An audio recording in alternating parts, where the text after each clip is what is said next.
Well, we're very honored to have some conversation now with some brothers from across the big ocean. And we have with us Prince Dibella, who is the General Secretary of the United Congregational Church of South Africa, Southern Africa, which includes Botswana, Mozambique, Namibia, South Africa, and Zimbabwe. And we have Bishop Samuel Mkhonta, and I'm going to let each of them tell a little bit about themselves and the churches that they represent, and their connection to all of you. But could we start by welcoming them?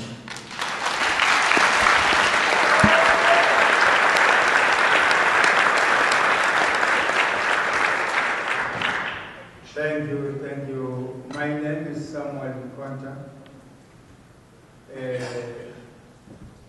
The other name is just bonus to me, the Bishop one.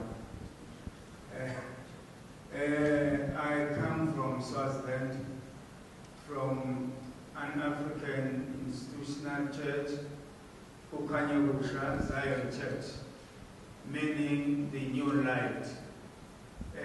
We are based in Swaziland, and in South Africa. We have got some churches in South Africa too.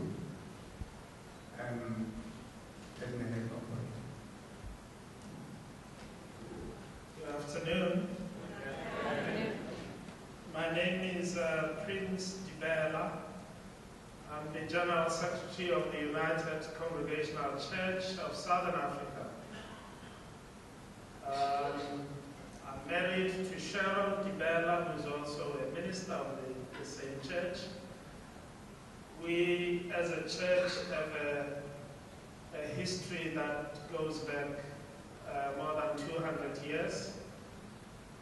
But in our present configuration, we came into being in 1967. We were three different strands of congregational tradition.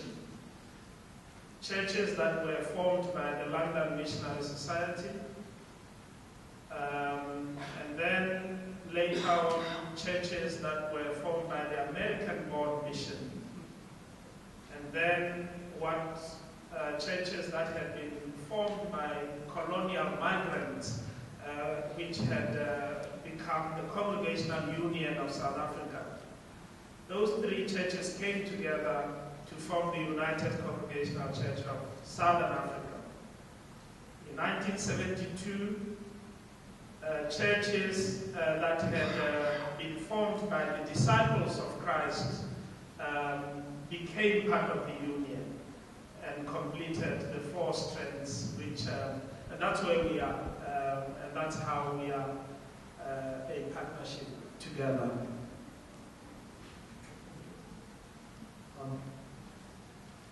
I've got a few questions I want to ask you, but the first one is, how are you seeing churches involved in their community in a way that maybe would help inspire folks here who are thinking about being involved in our communities? And I do want to make an editorial comment that I think we should all appreciate. And I think this doesn't need to be said, but the very fact that it doesn't need to be said makes me want to say it. Isn't it beautiful when you think 30 years ago, 50 years ago, the only conversation in a gathering like this would be, how can people from the West go help people in Africa? And doesn't it seem fitting and right that now we're saying, what can we learn from our brothers and sisters?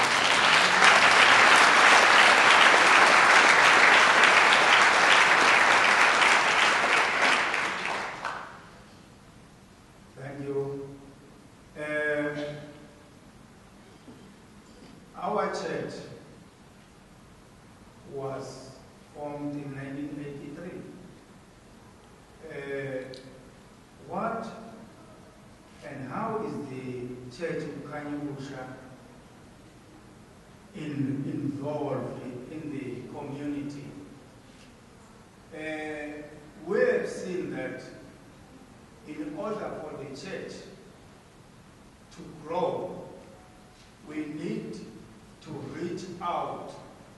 to the communities where the church is.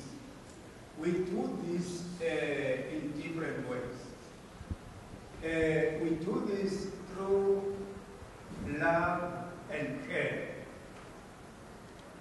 We love the people of God through the communities, and we are taking care of them. Because these days, these, I can call it a disease, the HIV and AIDS, which is killing people left and right and front. And there are widows and orphans and vulnerable children. So the church goes out to these people to give them help. At the same time, we give them the word of God. We evangelize through loving them. And the other thing is that we have established some neighborhood care points in the communities where these people live, where we give them, especially the orphan and vulnerable children, we give them food, clothing, some we give them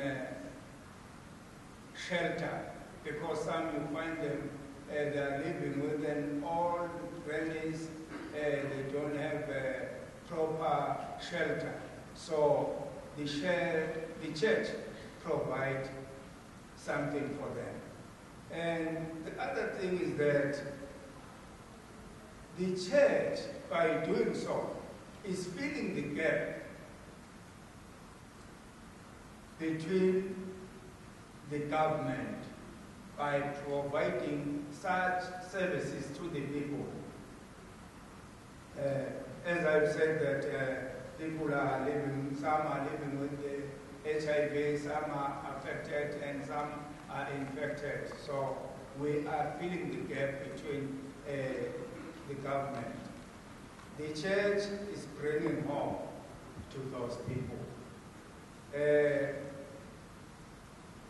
Later, maybe on Tuesday, I'll be talking about the essence of Ubuntu, because we are doing this because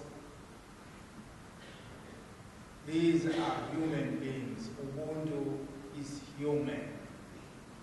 You are, I am, because you are. That is Ubuntu. Thank you.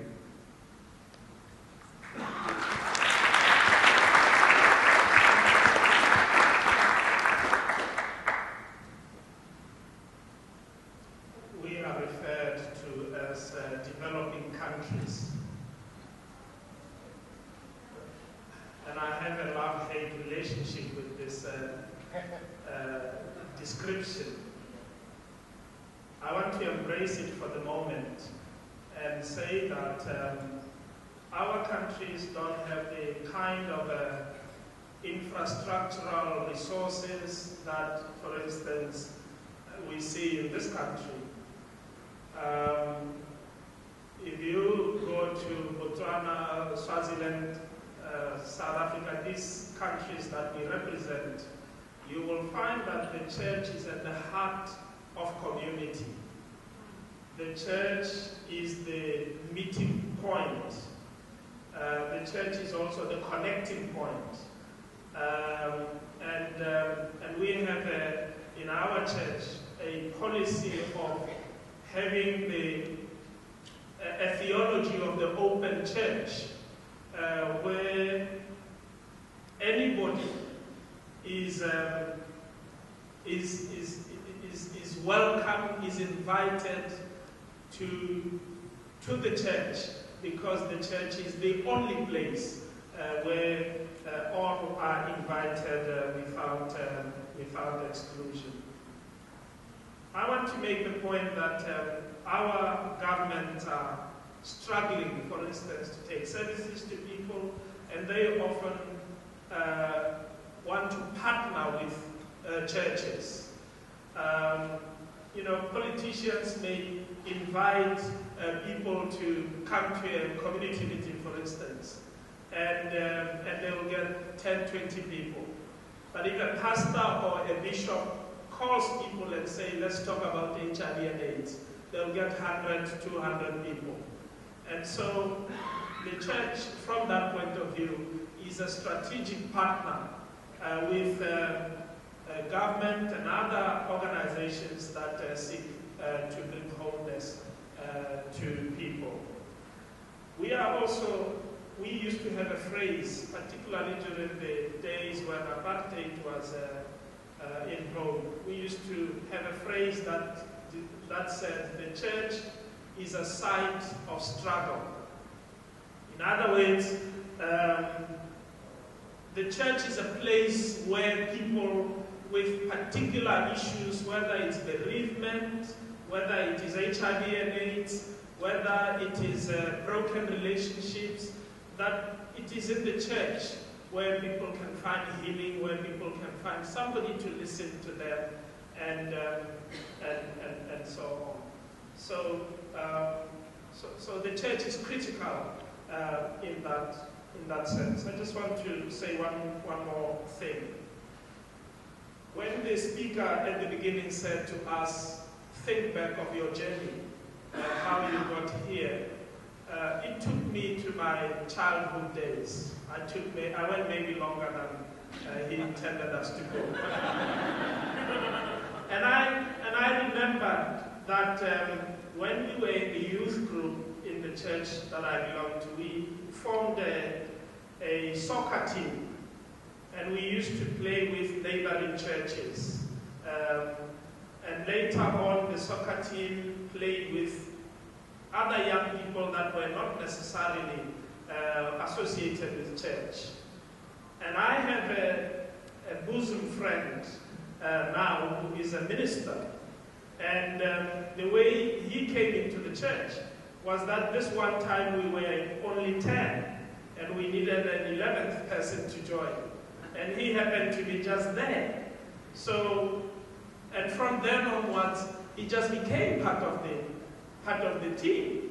And he later on candidated for ministry, and the rest is history.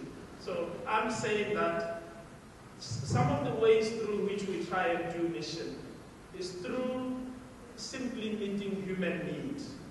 Simple things such as sports and recreation, simple things such as creating space where young people can, make friends, find who they are, and so on.